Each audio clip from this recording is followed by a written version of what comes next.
Hey, everybody. Welcome to the August Yes. Q&A. Hello. What am I hearing? I'm hearing some feedback. This is live. What is going on? I'm hearing feedback. Somebody, Who's there's got a a buzzer going off. Okay, yeah, Carly Hartman, of course. Mute your thing. Hi, everybody. Oh, Carly, now she's. Oh, we can't even see her now. Well, we know she's there. That's the thing. Hey, guys, welcome to Vision Possible, our monthly Q&A. If you're part of the Vision Possible audience, we're so glad you're here. I am Butch Hartman, my beautiful wife Julieann Hartman, who is going to be turning. How old will you be turning next week? 60. 60. August is my month. I thought you were going to say 41. 60. Why can't it be No. 41 for both of us? That would Trust help me, both I of us wish it out. was. Yeah, thank you. Anyway, guys, please happy birthday in advance to my beautiful wife. And we also have Ryan Haley, who's not turning 60 Right. and is also not my wife, but I'm glad he's here on Vision Possible. Hey, man, how you doing? We got a bunch of people here. Hey, guys, we're glad you're here. Hey, Nathan Fisher's on. I got Travis, CMC, Ramsey, Hannah, and Peyton is on. I'm so glad you guys are here. Hey, guys, if you're here and you're on Vision Possible, you've got any questions about entertainment or about being an author or being a screenwriter or about animation or about finance or business or leadership, social media, real estate, marketing. social media, marketing, anything, please get those questions out there. And Nathan says you don't look like a day. You don't look a day over 30. Nathan says. Thank you, Nathan. That? We haven't seen you in so long. Good to I see just you. saw him on talking to you. I just saw him on Instagram. I did Instagram Live, and I actually invited him on. I got to meet him in person and talk with him. Oh, you did? It was really cool. Ramsey says, I got a question. Ramsey, ask your question. Type it in. Type it in the chat. We want to hear your question. So, guys, how has your summer been going? If it is going well, awesome. If you're a young person out there and you're going to be starting college in the fall, or if you just got out of college and you're going into the if you're going into the career world right now, going into the workforce, let us know how that's going so far. Carly, I'd like to ask you a question. Can you unmute, or are you gonna be? Yes, no more beeping. Okay, good. Thank you. Carly, how are things going for you in the workforce? You've been at your amazing job for 2 years. How are things going? 2.5 now. Yes. 2.5 now. Crazy. It flies when you're having fun, and I love what I do every single day. So I'm really grateful that I love my job. And what's unique about my story is that I left my business to get a 9-to-5 job, but it's not any job. This is like a really powerful, amazing mission that we pursue at my job. So I'm so grateful for it. God definitely called me there, and it is such a powerful thing to get to help people every day and do what I love. So I love that so much. But the biggest part about it all is that I taught myself everything. So I never went to school. I went to a small community college, taught myself everything, and got to build up this career by myself, which is all the Lord, because he actually taught me everything. And so I just wanted to share that in case you're out there and you might think that like you have to go to school for something, or you don't think you're qualified to get your dream job. Well, you are, and just keep pursuing it, because you never know like what steps will lead you to that path for yourself. Well, what I love is that when you were younger, your school desk was our kitchen table. Mm-hmm. Yes, right where you're sitting.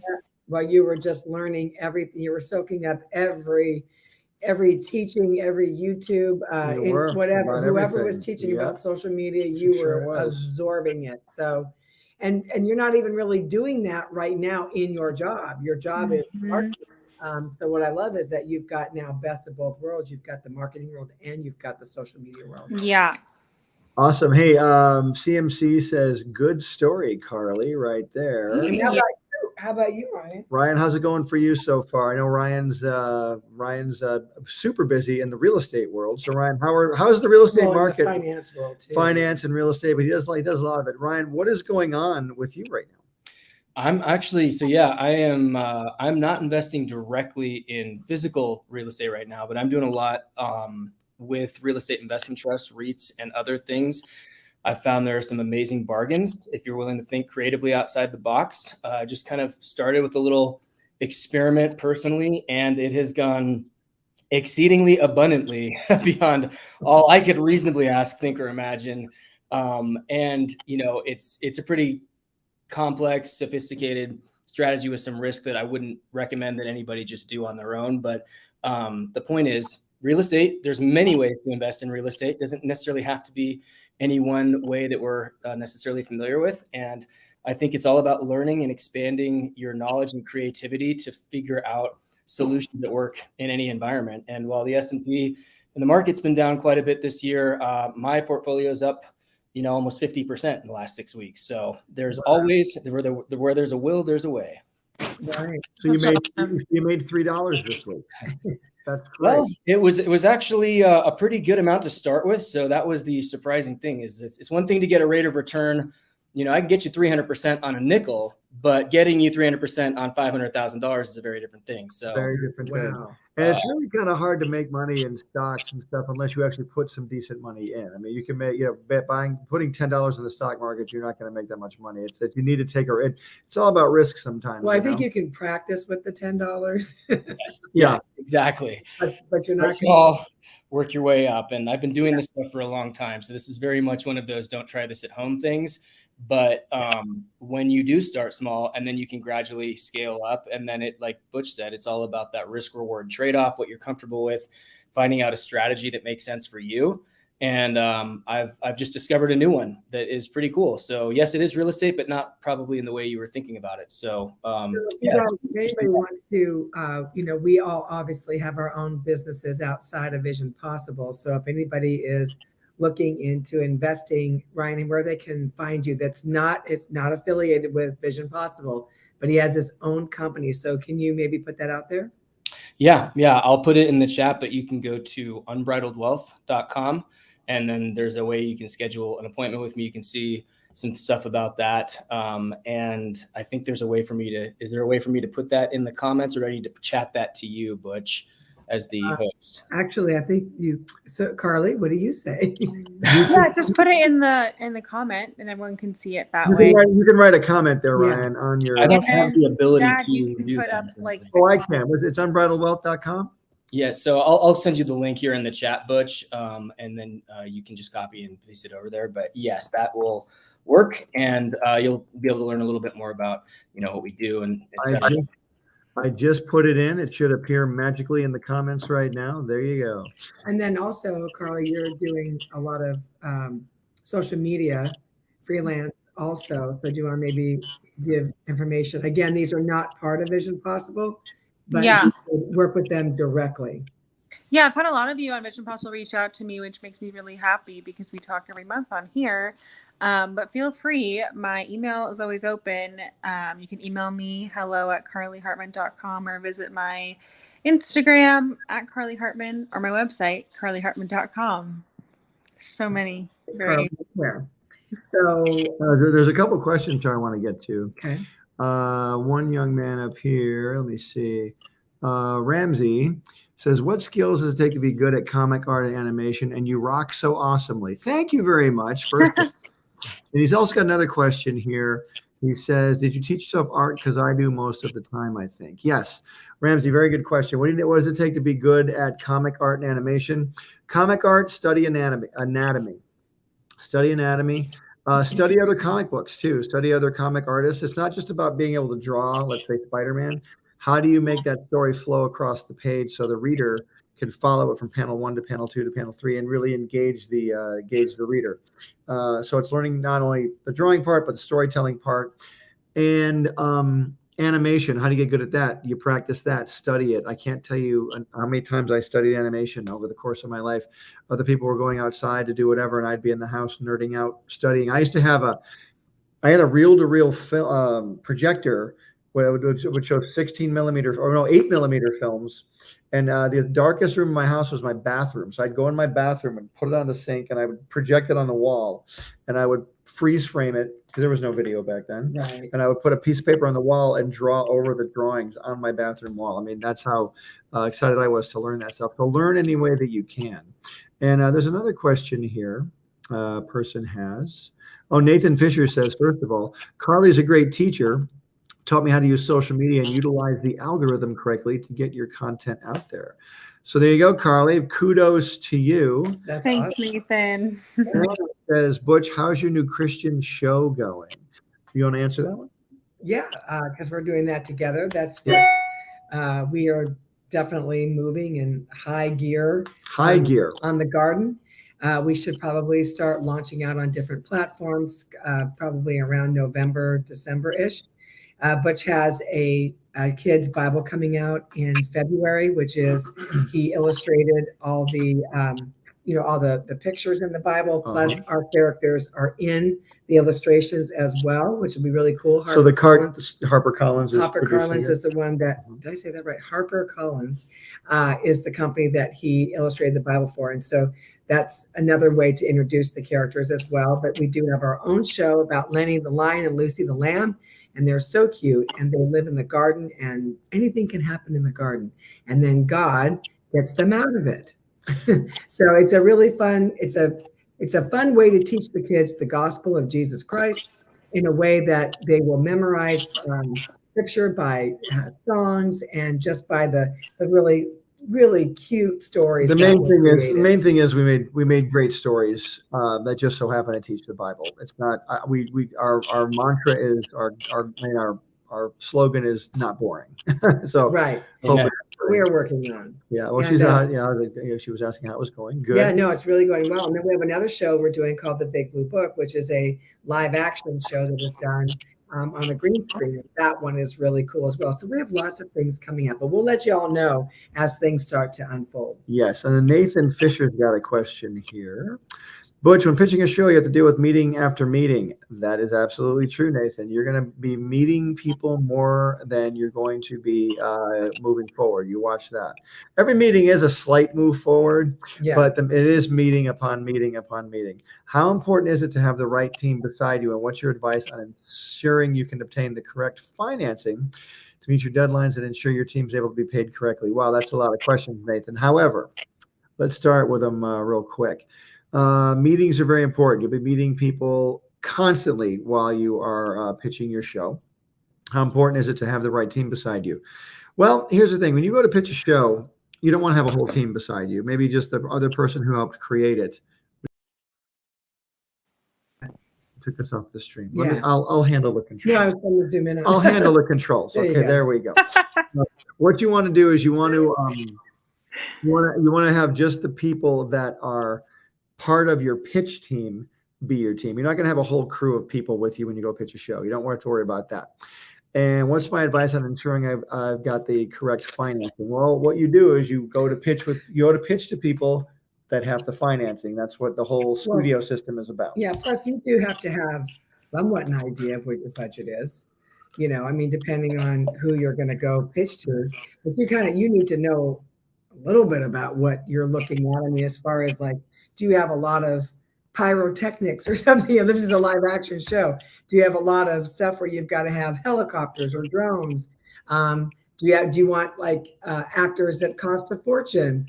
These are the kind of questions. Do you have writers that are award-winning writers that are gonna, be at the highest pay rate? Like you have to kind of have an idea. You don't need to know exact figures, right? Like, oh, this is going to cost exactly this amount. But you do have Carly, mute your phone again, please.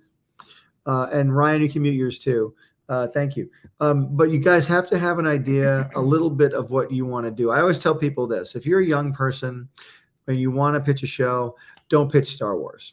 It's just too expensive. It's effects. It's outer space. It's huge cast. Don't do that. You want to do Napoleon Dynamite, a small movie that if it came down to it, you can make it yourself in your backyard. That's what you want to do. You want to start with that. If you can make a great, compelling story with just a limited budget, a limited crew, and be a success with that, you will succeed with the bigger stuff too. Okay? Absolutely. That's what you want to do. And let me go back to our group here. There we go. All right, let's see. Carly, I've got a question here that came in earlier. Yes. The question is, social media, period.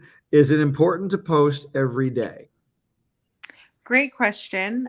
It is not important to post every day. It depends on your business and your audience.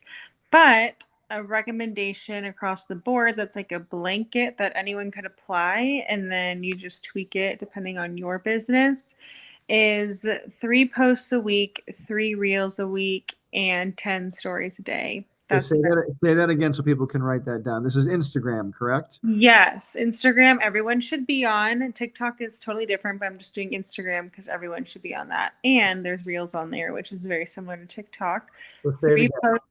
Three posts a week, 3 Reels a week, and 10 stories a day is the most popular formula of posting. Now, obviously, reach out to me if you have any questions on your specific business, but that across the board should work for great consistent engagement, posting frequently to make sure people know you're still there, and not making you work a ton if you don't want to be a social media manager. You can get some stuff out there, get it done, but not have to do it all the time, which is why you hire people like my agency, because we do the work for you. But if you're going to just do it yourself, you're able to just have that blanket algorithm, that blanket formula, and it should be a good rule of thumb for your social media. So Carly, if they want to find you again, they find you on Instagram at Carly Hartman, right? Yes, with 2 Y's. Because that's cool. 2 Y's is cool. I got it in high school and never changed it. Got it. Let me see here. Ryan, I got a question that came in a little bit earlier. Came in previously before the stream started. The question is, the housing market as it stands right now, do you think housing prices will go up or down in the next 3 months?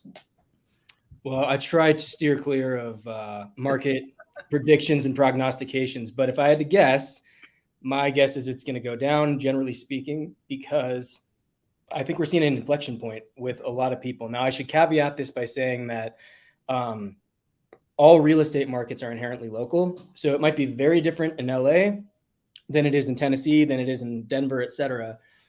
But we talked about this last time. I think in Denver, we saw the first monthly home price decrease on average that we've seen in over a decade. And I've seen other places, the numbers are coming in Phoenix. That's just been on fire for the last 5+ years. That has had a major slowdown.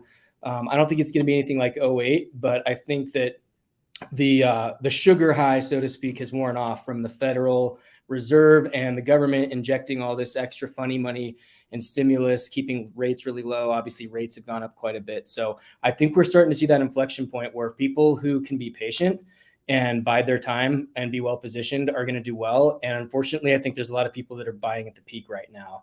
So I learned what that looked like from having done it myself unaware in 2006. And I'm really kind of waiting to see what I think are going to be some great opportunities and avoid potentially, some bad timing. So again, nobody knows for sure, but that's my take on it right now. Wow. Genius stuff. Thank you, Ryan. Someone asked me, it's Tommy the Shimigami, my favorite name.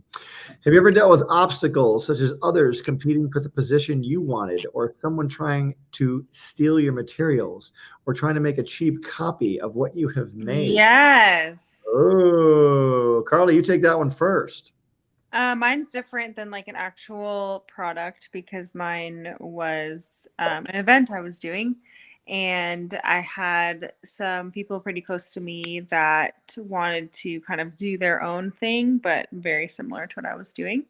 And so my advice to you is that just make sure that your thing as the original has the heart and the soul behind who you are and what it's supposed to be.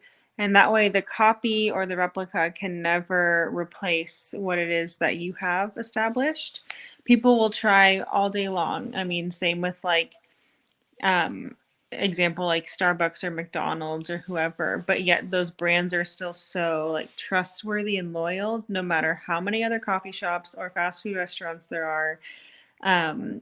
You think of those probably first when you think of like a coffee shop or a fast food place, because it has built such a strong brand and their value proposition of like fast, ease, like customizable, whatever it is, we want that and nothing can replace that. So no matter how hard someone tries, what is your thing that no one can replace, no matter how hard they try, because they're not you and they don't have the same vision as you? How can you make sure that you keep true to that and see it to the end? the biggest thing is you should not be intimidated or lose confidence when that happens. I know we say take it as a compliment.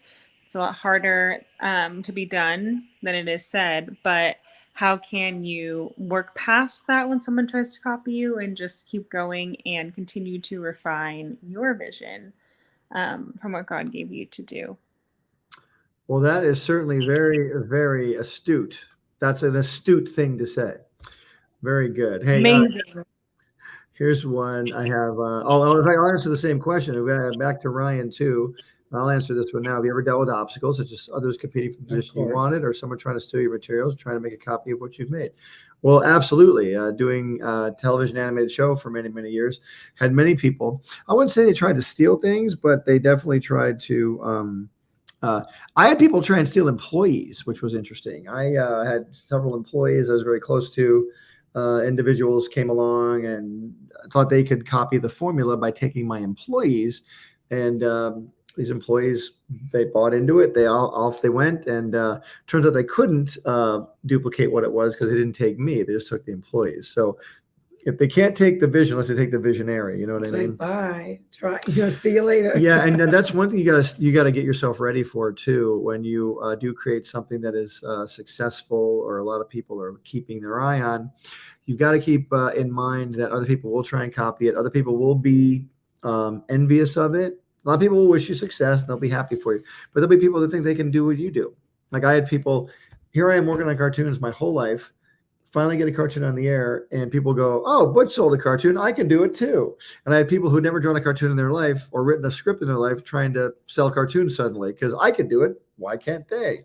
And it's just different. You know, it's like, well, I'm going to go lift 1,000 pounds. What makes you think you lift 1,000 pounds? Well, my friend can. It's like, well, your friend has been working in the gym for years to lift 1,000 pounds. So learn who you're working around and be very aware of your surroundings in business. Who else we got here? Another question for Ryan that came in earlier right here. Ryan, this question is regarding investing. Precious metals. Do you recommend precious metals? You know, theoretically, they should be doing very well right now because of how much the government has devalued our currency. It seems like they have not been doing nearly as well as you would think. And some people, you know, have different theories about that maybe there's market manipulation, et cetera. Here's my thing. Generally speaking, if there is any value to precious metals, I think it's mainly as a currency hedge, but I always look for assets that have a really strong cash flow. And, you know, gold or precious metals, unless you're mining gold and there's some kind of, you know, monthly cash flow that comes from that, or you have a stock in a gold mine, the gold itself just sitting there isn't going to produce any cash flow. So that's not to say it's bad. It's just that's a personal preference for me. I really focus on high cash flow, regular monthly distributions, and you're just not going to get that with precious metals unless it's some kind of, you know, unique case. But that isn't necessarily to say that it's a bad idea. It's just that you kind of need to know what your investment objective is ahead of time. You know, like, is this just for capital growth where you don't need cash flow? You just want the value to appreciate. Is this for cash flow and income? Is it for protection? Like what I said, gold is more of like a hedge against currency. It's almost more like insurance from a currency perspective. So, you know, it just depends on your objectives and what your personal preferences are. But I think there is something weird with precious metals. You would think they would have spiked, and they haven't nearly as much as you would expect. So I don't know what's going on there. I'm not going to make any cryptic or cynical predictions, but I think there is maybe some vested interest in keeping those assets from appreciating at the rate that they maybe should. Well, I'm actually made of precious metal, so I'm hoping that the market goes up. Your value has definitely gone up. Yes, my skeleton is made of adamantium, like Wolverine. Man. And everything you touch turns to gold too, so that helps. That does help. Yes, thank you. All right, Nathan Fisher, question for Carly. Carly, what's your take on platforms imitating other platforms? For example, YouTube Shorts are similar to TikTok in short form mobile content. Is it better to re-edit your content for each individual platform, or can you download and repost elsewhere? Sorry for all the big questions. I love that question, Nathan. Amazing question. Never apologize. I am a nerd and I love answering these questions, so I literally do not mind at all. It's so smart because you are absolutely right. Notice how every social media platform pretty much copies and takes from the other ones. So, for example, it all started with Vine, and then there was Musical.ly, and then it turned into TikTok. And then Instagram took Reels. Instagram took Snapchat features, which is stories and filters. Instagram took Periscope features of live videos. And obviously now we have Reels, and then YouTube took Shorts, which is just like Reels and TikTok. It is getting out of control, and there's so many things and places to grow. What I like to focus on is what is the platform that you need to tend to. I don't think we need to be on every single platform. I think that is spreading ourselves too thin. So where's your audience? What kind of engagement are you looking for? And that's where you should focus your attention when it comes to posting. So I don't recommend, if it's not good for your business, to be on TikTok Reels and YouTube Shorts. I think you can focus on one, but it won't hurt on all of them. But I don't think it's a great use of your time to be producing content for each of those individually, unless you are obviously a massive content creator and have a bigger business or whatever. So there are ways to download TikToks, repurpose them for Reels or Shorts. It does not matter. If you're also in the testing phases and you want to see what platform works best for you, then you can do like posting on all platforms, seeing what performs the best. And then you can like kind of focus on that one that did really, really well and keep digging into YouTube Shorts or digging into Reels, whatever works best for you.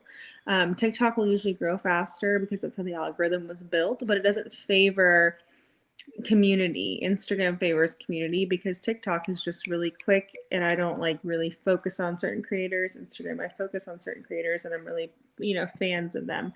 So you just want to make sure that whenever you do that, just make sure like the watermark is off of your TikTok, and you can post on everything else, because those algorithms can read when it's a TikTok video and they will not let it go well on those platforms. So make sure you get an app that takes that off of there so you can post it on everything at once.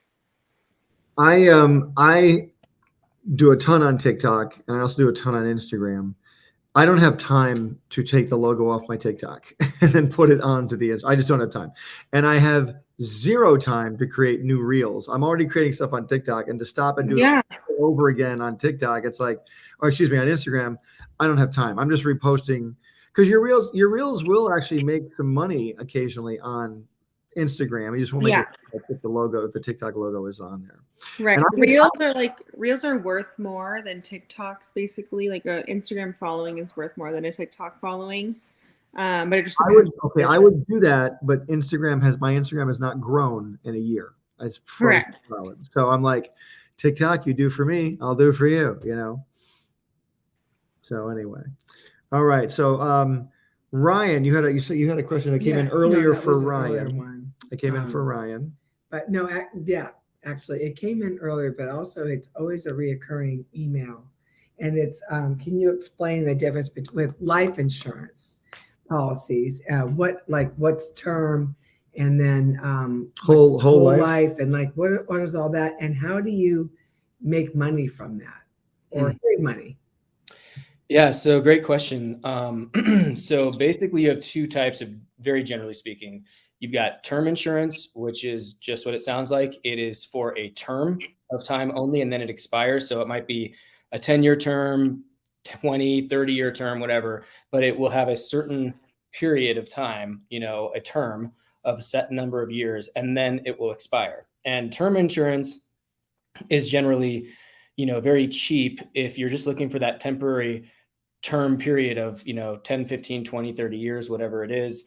97% of term policies do not pay out because most people outlive them, right? Which is fine, because a lot of people have a certain objective for that term policy and they don't want to spend a lot of money.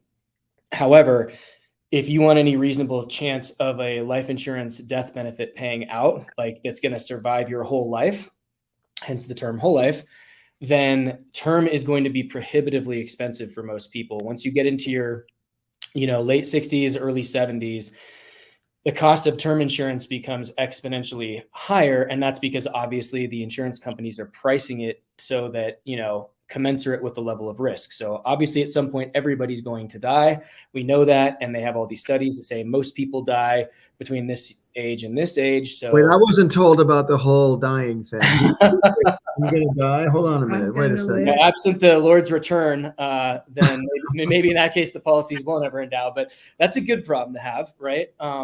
So, term insurance is just pure downside protection. You're just protecting premature death, usually to replace your income. If you say you've got you're in your early 30s, you got a wife or a spouse and 2 kids, and you are kind of the breadwinner, you want to protect. If anything were to happen to you, God forbid, you want to make sure that they can continue to have an income, that they're not destitute because of your premature passing.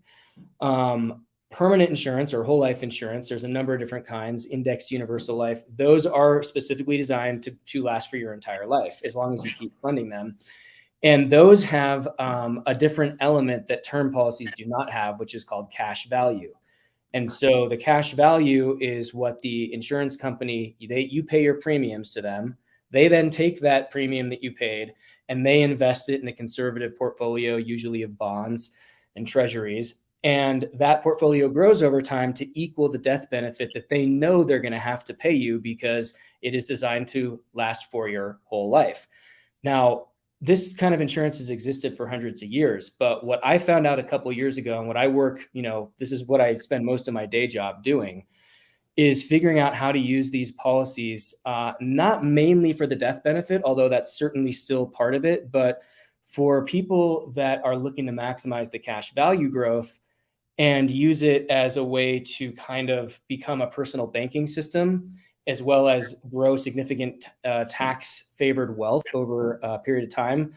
You can structure these policies very interestingly, and you have to really know what you're doing and specialize in this. I can't emphasize this strongly enough. I know Carly works for somebody who's adamantly against permanent insurance for this reason, but if you know what you're doing, you can structure these policies to maximize the cash value growth and the access to it, to where if, sometimes you only have to pay in 5, 7, or 10 years, you never have to pay anything again. And that cash value will keep growing and growing, and you will be able to use it at the same time by borrowing against it. So it's kind of like having your cake and eating it too. And again, you have to know how to structure this correctly and put it into a bigger picture financial plan and a strategy. But that's what myself and a lot of my clients do is, rather than just saving up for everything, paying cash and then spending it down and then having to build up from zero, you can put the money in these policies, borrow against the cash value without withdrawing it while it's continuously, compounding, going up, and you still have access to it. So it can be a really phenomenal retirement supplement. It can be a great way to fund investments and business opportunities, get amazing tax deductions, and still have a permanent death benefit that can be really important for estate planning purposes, particularly for high net worth people. And as we were talking about offline last week, something that I have not been doing a good job of till recently is another aspect that for no extra charge is what's called accelerated living benefits. And those can be really important, as some of us on this call well know, when you have a long-term care issue, a relative, yourself, a family member gets sick, and that can be very, very expensive. So these policies will accelerate a portion of the death benefit above and beyond the cash value in certain instances, which is not exactly an officially long-term care, but it operates very, very similarly. So there's a combination of things that make this a great thing if it's structured correctly, and I can't emphasize that enough. Nathan says, Ryan seems like a good friend to have. I know. Yes. But Ryan, I have a question though. How young are some of your clients that are getting those policies? Because I know when I was in my 20s, my 30s, I'm like, I'm not dying. Like, why would I get life insurance? You never think about that. Right? Not that I thought I was in my 40s, but I'm just saying. Right. You just don't know. So what are the ages of some of your clients? What are the youngest ones? So, the youngest client that I have is probably, I think, 24. Okay. The oldest client I have, I was just talking to today, we're about to hopefully issue policy is 68. So a lot of people disqualify themselves on both ends of that age range. Obviously, the sooner you get the insurance, the less your premiums are going to be, the better your health is more likely to be. So it's better if you can to start early, but it's also not too late to start, if you're in your 50s, 60s, or, in some cases, you don't necessarily have to be the insured. That's another thing. A lot of people, like I did this with my parents who are in their mid 70s. It wouldn't have made sense for them to be the insured, but they could be the policy owner and the payor, meaning they pay the premiums. My sister, who's young and healthy and female with really low cost of insurance, is the insured. And we were able to set up a whole estate planning and family wealth planning strategy that worked really well and gave everybody something, it was a win for everybody involved. So you don't necessarily always have to be the person who is being insured. If you're old and or you have like some kind of medical issue, there's ways to do it. But there's a lot of ways that you can approach this, but certainly starting earlier is better. But a lot of times you'd be surprised how late people can start and still have this make a lot of sense. Is your sister's name Haley? Oh, that would have been cool. That would have or been Hallie cool. Haley. Here's a question. Hey, Butch, I'm a big fan. Thank you so much, Travis. My question is, when you're writing a story for animation, how could you make the villain more empathetic? Well, that's an awesome question. Great question. It goes back to whole life insurance, which is really interesting. It all kind of comes. No, I'm kidding. Disney started the Disney company with a whole life policy. That's where you got. That's right. No. What do you do with a villain is a character in a show like anybody else, a movie, TV show. Think of some of your favorite villains in movies. And why are they great villains? Normally any villains, like any other character, they have to have a great motivation. They have to have a great reason that they're a villain. Some villains are just like, I'm evil. And, that only goes so far. We would do that on Tough Puppy, where the villain was this fat rat named Snaptrap. Oh, my name is Snaptrap and I'm evil. And that's all he would say. So that's funny in that context. But like a villain has to have a real cool motivation, because the villain never thinks they're wrong. A villain always thinks that they are correct. Villain always thinks that what they're doing is absolutely correct. It's just that it's not. It's warped and it's twisted, which is why the good guy has to come in and stop the bad guy. I think one of the most recent villains that I really liked in the Avengers movies was Thanos. He was a great villain. In fact, he's one of the best villains I've ever seen, because he's got a motivation he completely believes in, yet it's horrible for everybody else. And that's why the Avengers have to stop him. But they also give Thanos a lot of screen time, and he's a very interesting character. He's very flawed. They spend a lot of time. So, having just a cookie cutter villain like Dracula, I'm going to drink your blood, that sort of thing, you really need to make the character interesting and give them a sad story. Most villains have a sad background. When you say empathetic, like the recent Joker movie with Joaquin Phoenix, terrible villain, but you could see the backstory of this guy is very sad. It's a very sad story, which is why he becomes the guy that he does. So make him an interesting character at all costs, and then you'll be able to be a successful writer. Tyler Berman. Hey, Tyler. Hey, Butch, I'm a professional voiceover actor with diversity disabilities, and I was wondering if Vision Possible would be able to help with getting voiceover work that I want to get into.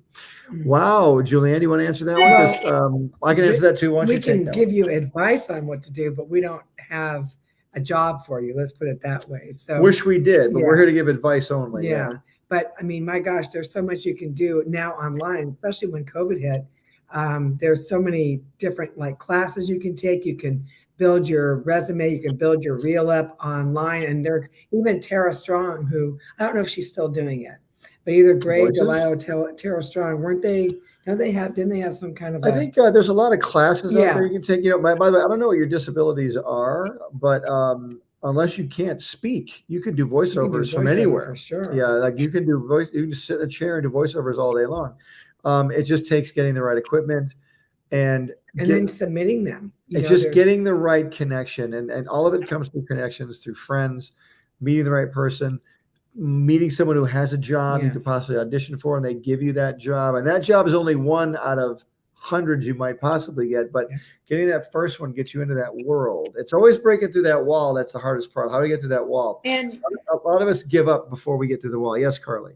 You're the pro, but I'll just say this. If this is helpful at all to build your portfolio, you can also go to Fiverr.com and try to do voiceovers that way as well to practice idea and get some clients. On Fiverr as well, you can do voices on Fiverr and submit yourself to be a. That's what she's saying. Yeah. Oh, I'm sorry. Yeah. I was reading the comments, but yeah, put yourself out there, and if you're good, people will hire you. But again, it's going to take, like Carly said earlier, posting all the time, advertising all the time. One of these young people here earlier today said they couldn't post. Actually, I think it was Ramsey, who's a wonderful guy. He said. Hold on. He said something here. It was hard for him to. Oh, wait. Anyway, he said it was hard for him to post more than one. Oh, here it is. No, never mind. I can't find it. Anyway, he said it was hard for him to post more than once a week or something like that. And my answer to that is, I'm glad you're on Instagram. I'm glad you're posting, but you've got to find it in you to post more than once a week. You've got to get your stuff out there. Like, for example, why don't you tell him how he can schedule, how anybody could schedule posts? Yeah, there's a whole thing that I teach called batching and scheduling. So it's really to get the pressure off of you, because you should not have to be a pro social media manager, because that is only for the called. Honestly, it is such a big job to do, and not everyone should have to do that for their own business. So in the interim, until you can do that and hire someone to do that, or just continue to learn and do it yourself, you can do batching and scheduling, which is where you can batch all your content for the month at once and then schedule it all out so that you're able to post it without you ever touching your phone to post. So I love to use later.com, later.com, and check it out. They have a cool free trial and everything. You can get some posts scheduled on there and see how you like it. Only for the called. I love that. That is really cool. I like that, later.com. That's a perfect name. Yeah. Ramsey said, he said, Miss Carly, what happens if we can't post every week? I haven't posted since July. Wait a second. July was just yesterday. So, or you mean last July? I mean, I don't know.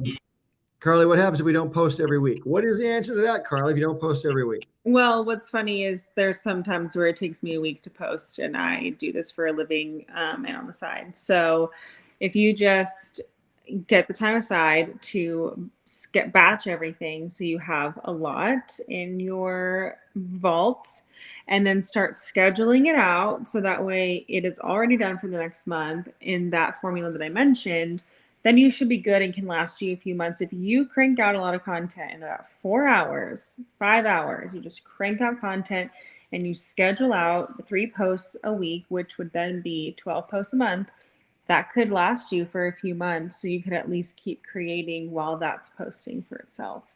I was going to say, let me go back to the whole group here. Our dear friend Hannah says, she goes, sign language is also an option. She does sign language, which is a great way to get yourself out there, offer yourself out. Because listen, if we were smart, we'd have somebody sign languaging stuff over here in the corner of our screen. Well, also, I want to say that all this is great as far as going on later.com and all that, but we also have to learn time management. And so if you can learn, you've got, I know that it's like saying oh, I can't afford $10 a month. And you're like, well, do you go to Starbucks at all? Well, yeah. How many times a week? 3. Well, there's $30, right?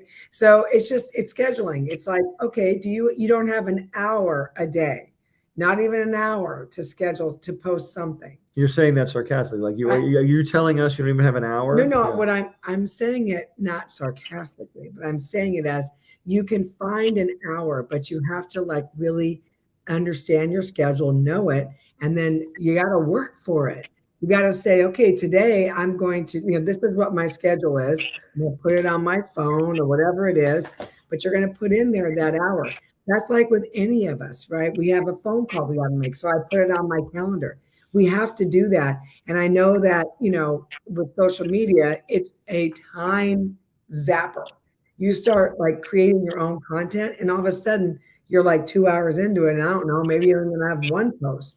But if you could start setting aside just an hour a day to say either I'm going to make content, or I'm going to make it and post it, or I'm going to make it and I'm going to schedule it. I think you'll be really happy with yourself, because I'm sure whoever that was, I don't remember. You feel kind of defeated when you're like, I haven't done anything. I feel so bad. I'm going to lose all the momentum I just got. So don't feel that way. Don't make it so that you're not able to do those things that you know you need to do to promote your business. Right. Very good. Couple things here. Pamela Fraley says, is there a place that functions like Instagram used to? I hate that they're pushing videos so much now. I have limited time. I want to make art, not edit videos. Mm-hmm. Carly. This is a really, really great question. And if you follow me on Instagram or don't, please DM me so I can send you some cool Instagram updates just so you can be up to date with the algorithm. An account I love posted it, and it's a really great resource. So I will send that to you if you follow me on Instagram or DM me on Instagram at Carly Hartman with 2 Y's, because I want to make sure you are taken care of. But it does suck that we are at the mercy of social media platforms, which is why I teach building an email list. It's not about social media, even though I'm obsessed with it. It's about building an email list. You can own your list as opposed to social, which changes literally all the time, as we see every single day. So what I recommend, I love that you have your art and everything. I would say don't stop posting that, but how can you post your art with music over it or with a reel format? You can also use canva.com to make like a cool background, but make it like a video and moving, and then like put your art on top of it. That's a reel as well. So you can still, it doesn't have to be like a dancing video or like a trending video, whatever. You can still take some trending sounds, lay the art on top of a cool video backdrop on Canva, and then it'll make a nice reel that'll get more views. Like a nice hack that I do.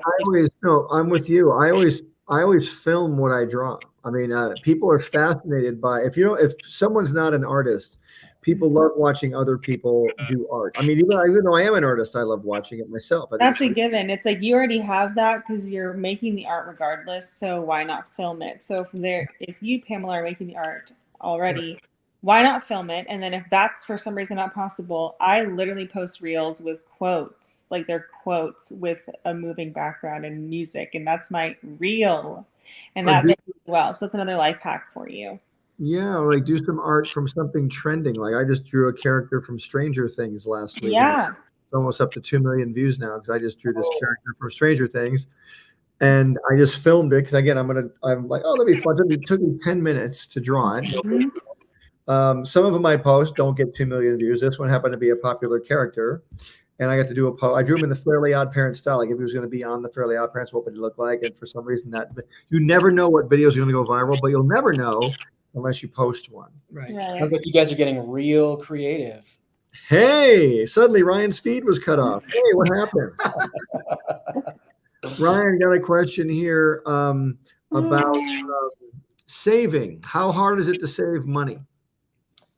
Well, I guess that's why can't I save any?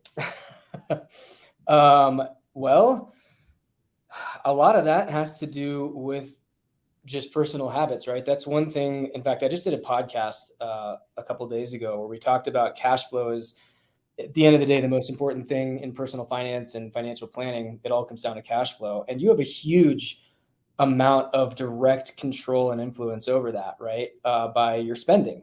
Now, sometimes you have to be very disciplined and conservative and give up things you want, but I don't think it has to be as bad as most people think.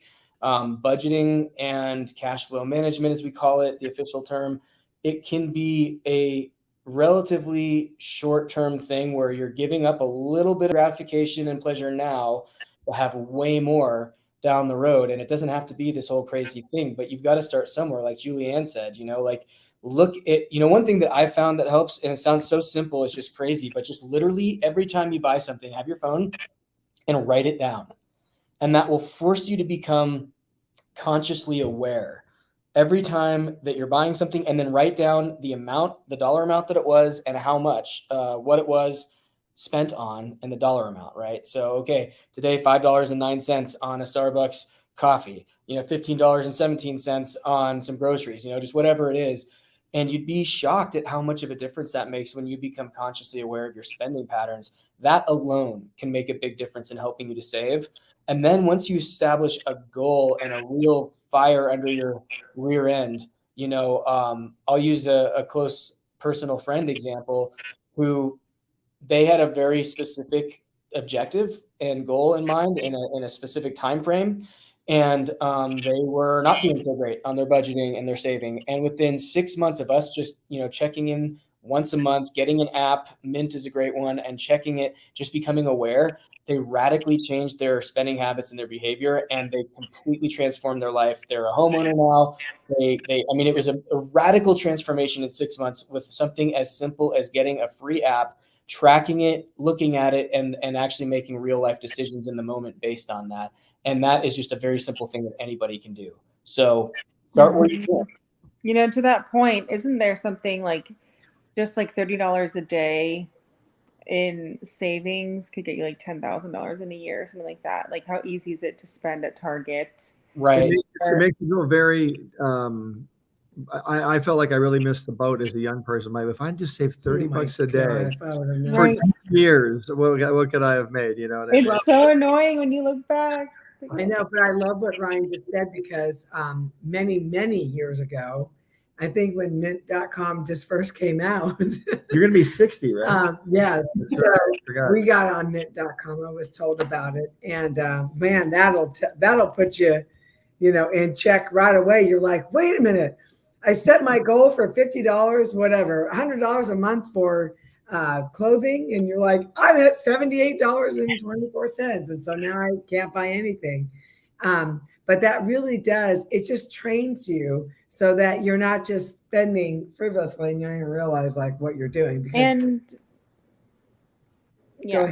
On a deeper level, like a different level too, because budgeting is so life-changing, just like we're Vision Possible, right? So if you are trying to build a vision and you want to make a purchase that's like a dumb one at Target or whatever, you can just think, do I want to buy this thing that's literally not going to get me anywhere? Or do I want to save that $20 for my vision to buy more art supplies, or to put on a conference because that costs money? Like, how can I fuel my why with that little bit of change? That's so good, Carly. Oh man, I love the way you put that. And the way I like to explain it is, a budget is nothing more than a list of priorities and values with dollar signs attached to them. Yeah. And when you have when you sit there and think, like, I remember talking to somebody and they wanted to get a new car, and their car that they had was totally fine. And it was nice. And this new car, in their mind, this was going to like give them, joy and happiness. And it was going to be like $500 or $600 a month. And I'm like, okay, let's just break this down. How many hours would you have to work extra at your job to come up with that extra $500 a month? You don't necessarily love your job. Then take out taxes and take out all these other things. And when you think about it, is that extra time that you'd have to spend really going to make your life worth it? And they really thought about it. They're like, oh my gosh, yeah, no, I don't want to do that. I had one friend who was it was literally a janitor at the time.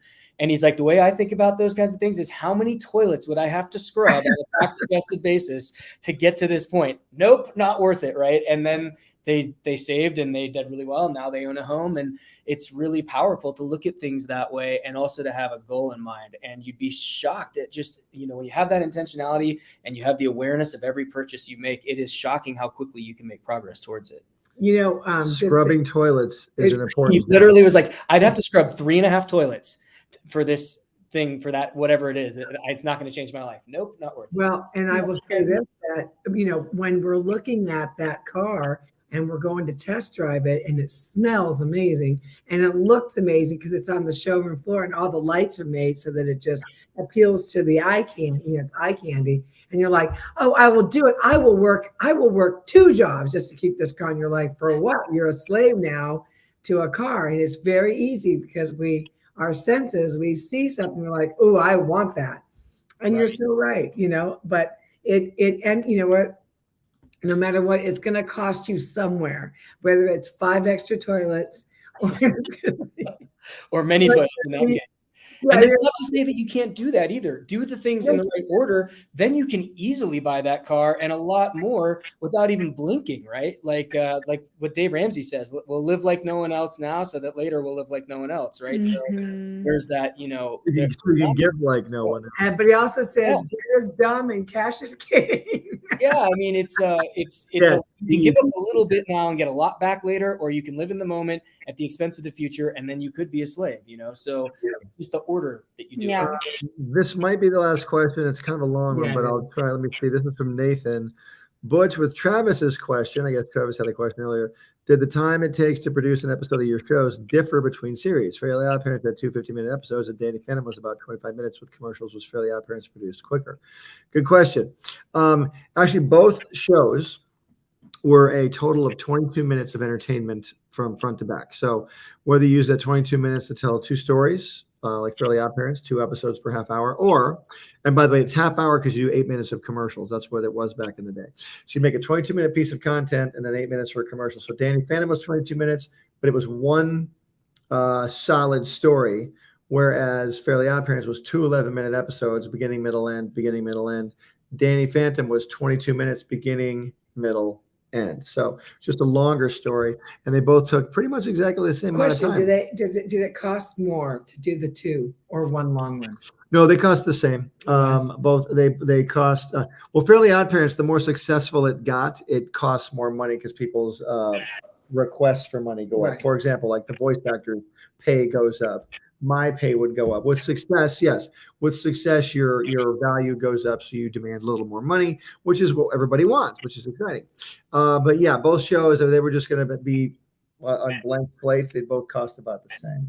And by the way, the time it takes to produce shows has gone down slightly. They still take a little bit of time. I mean, animation takes very long. We worked on The Garden for about a year now, and we're getting episodes back, but they take a while. It does take a long time. They do take a while. We started a year ago this month, and some great stuff has been done. We're going to have an official launch pretty soon. We're real excited about that. But guys, we got 4 minutes left. Well, I think we should just give our closing closing comment. Exactly what I was going to do. Vision Possible team. Carly, got any closing thoughts for our amazing audience? That was a great call, and I'm just excited for all of you. Thank you for tuning in. That means a lot that you would take an hour of your Mondays to come watch us. Tell your friends.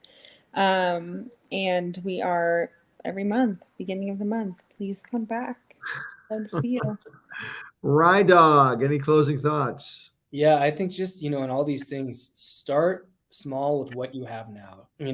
Just get going. You'd be surprised how much a little bit now can turn into a lot later, whether that's time, money, effort, whatever it is. Just get going with something now, and you will be shocked at how quickly you can make progress towards your goal. I've heard it said, we overestimate what we can accomplish in a year and significantly underestimate what we can accomplish in 5 years. So just get started today. Oh, that was good. Well, my closing comments are, I thought this was a great call. I think that everybody had some really great questions. And I think that it really did help a lot of people. And so that's what we're here for. And like Carly said, we are here every first Monday of the month. And so please get on, tell your friends, and join us each week, because this information that you just got was very valuable. And you can't just get that anywhere, because a lot of times there's a lot of like fake lives where they're really not live. We say fake lives. Well, I mean that they're live it says it's live stream, but they're really not. So they're not even hearing your questions, but for a fee they will anyway. I think there's multiple levels to that comment, by the way. Yes, but anyway, but there's this is a place where you can come and ask a lot of questions, and we're very diverse in what we do. We've got Ryan with the finances, Carly with social media and marketing, us in entertainment. And so I think that it really appeals to everyone. And Hannah, thank you so much for being so supportive of the garden. It's going to be awesome. I can't wait for everybody to see it. Awesome, guys. My final thoughts. I'm just excited everybody was here today. I love doing. We did miss Nathaniel though. We have Nathaniel Spiers, who's on an airplane right now. Unfortunately, they delayed his flight so long that he was getting on the plane when he was supposed to be getting off the plane. So he'll be back with us for September. Is that what it worked out? It worked out. Yeah, it was crazy. Will he be on a plane in September now? Well, we'll just make sure he doesn't schedule. You know, it's amazing to me though. Still, my other comment for this live stream is this: it's already August 1st. I know. I can't believe it. So, about 7 months of the year have gone by already, and have we all gotten things moving this year? Remember at the beginning of the year, you said, "This is the year. This is the year." Has it been the year so far? I certainly hope it has. If it hasn't been the year, you can start your year right now. Yeah. 12 months from now can also be a year. So what are you waiting for? Get it started. Get it going. We love you guys. You can make your vision possible. We want to make your daydream your day job, and we'll see you later. Bye-bye. Bye. Guys.